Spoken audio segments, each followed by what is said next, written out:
Assalamualaikum warahmatullahi wabarakatuh. Hai rekan-rekan semua, pada pertemuan kali ini kita akan membahas mengenai bagaimana sih membuat kurikulum wisata edukasi berbasis kearifan lokal.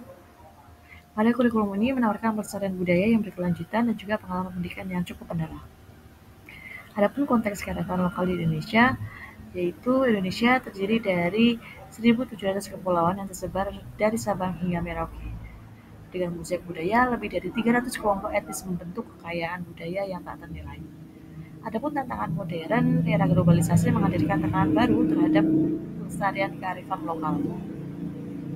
Dengan tujuan pengembangan kurikulum yang diharapkan mampu memberikan pemahaman lintas budaya, membangun jembatan antar budaya, mendukung ekonomi lokal untuk kesejahteraan masyarakat, meningkatkan apresiasi warisan budaya kepada generasi muda, serta menjaga kelangsungan tradisi dengan adanya pelestarian warisan budaya yang ada.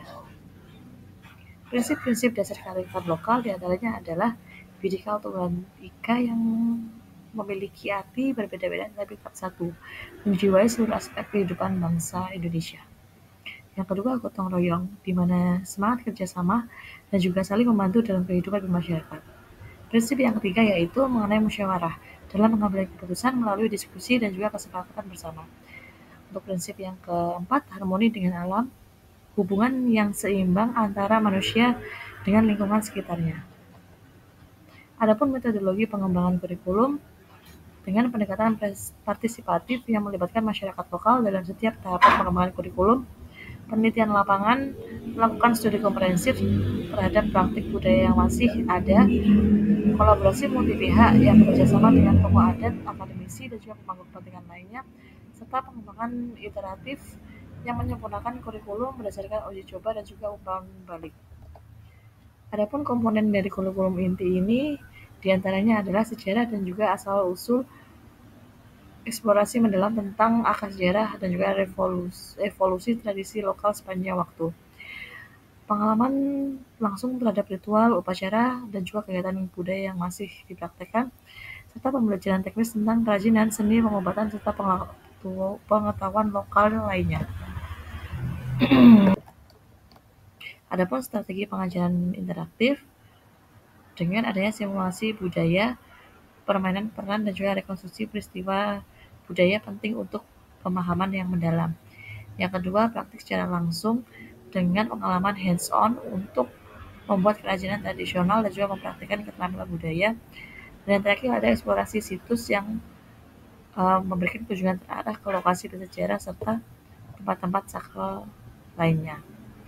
Adapun fokus wilayah dan juga keunikan seperti suku Baduy yang di Banten, di mana mereka mempertahankan tradisi isolasi dan menolak modernisasi untuk melestarikan adat. Kemudian ada suku Dayak di Kalimantan, kekayaan budaya pengrajin ukiran kayu dan juga pengetahuan tentang hutan hujan tropis. Dan yang terakhir ada masyarakat Toraja yang ada di Sulawesi, di mana mereka memiliki tradisi pemakaman unik dan juga hubungan kompleks antara kehidupan dan juga kematian. Adapun tantangan implementasi tersebut diantaranya adalah resistensi perubahan sehingga mengatasi keengganan terhadap hal baru, keterbatasan sumber daya dengan adanya pengelola kendala finansial dan juga sumber daya manusia, serta keseimbangan tradisi modern. Adapun pendekatan teknologi yang menjadi alat penting dalam dokumentasi dan penyebaran pengetahuan kearifan lokal, di mana inovasi ini dapat menjembatani kesenjangan generasi. Tidak hanya itu, pengembangan sumber daya manusia juga sangat diperlukan. Di antaranya sebagai pelatihan pemandu untuk memberdayakan penduduk lokal sebagai pemandu wisata yang berkualitas, memberikan sertifikasi ataupun pengakuan formal atas kompetensi budaya dan juga pariwisata. Program pertukaran yang memberikan kesempatan berbagai pengetahuan antar komunitas budaya serta mengembangkan kapasitas untuk meningkatkan kemampuan komunikasi pengelolaan program wisata edukasi. Adapun dampak sosial dan juga budaya adalah 80% peningkatan kesadaran generasi muda yang menunjukkan minat lebih tinggi terhadap budaya lokal. Tidak hanya itu, 70% transfer pengetahuan keterampilan tradisional yang berhasil diregenerasi kepada generasi penerus. Dan yang terakhir, 65% kebanggaan lokal mengenai peningkatan rasa bangga masyarakat terhadap identitas budaya mereka. Adapun strategi keberlanjutan untuk mengintegrasi pendidikan formal, menggabungkan elemen wisata edukasi dalam kurikulum nasional, dukungan kebijakan dari pemerintah melalui regulasi yang mendukung, serta mengembangkan kawasan khusus wisata edukasi budaya, dan yang terakhir kemitraan strategis, di mana membangun jaringan dengan universitas ataupun lembaga-lembaga penelitian lainnya. Adanya kajian dampak lingkungan diantaranya mengenai infrastruktur ramah lingkungan yang mampu mengembangkan fasilitas wisata dengan dampak yang minimal, menggunakan materi lokal dan juga teknologi berkelanjutan. Tidak hanya itu, kapasitas optimal juga menentukan jumlah pengunjung yang ideal, di mana mampu menghindari kerusakan akibat wisata massal yang berlebihan. Dan yang terakhir, pendidikan lingkungan, di mana kita dapat mengintegrasikan kesadaran ekologis dalam program, mengajarkan praktik-praktik berkelanjutan kepada masyarakat dan juga pengunjung.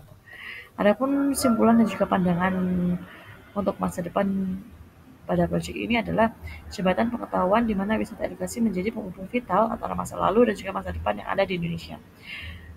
Model ini menawarkan jalur pengembangan yang menyeimbangkan ekonomi dan juga pelestarian budaya. Tidak hanya itu, keberhasilan bergantung pada dedikasi semua pihak untuk menjaga keutuhan serta kearifan lokal. Dan yang terakhir, program ini akan menciptakan generasi yang menghargai akar budaya mereka. Sekian pemaparan materi pada kali ini. Atas kurang lebihnya, saya mohon maaf. Wassalamualaikum warahmatullahi wabarakatuh.